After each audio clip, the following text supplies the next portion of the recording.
oluyordu? Bilmiyorum. Şey gibi, o zaman ne oluyordu? O zaman ne oluyordu? Şu an bir cennet çukuruna iniyoruz. Sen annemleri bul. Annemlerle beraber gelirsin. He? Geliyorum.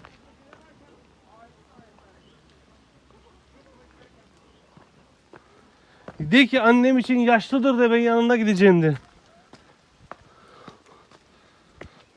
He? Ayşe'nin alanına gelecek sıra benim alanımda. Evet. Hayır benim alanımda. Şu sıra Burası kimin alanı? hepimizin inşallah alanı olacak. Kimin? Genellikle. Genellikle cennet işte burası. Cennet obruğu. Çöküntüsü ya da. Gelin bakayım.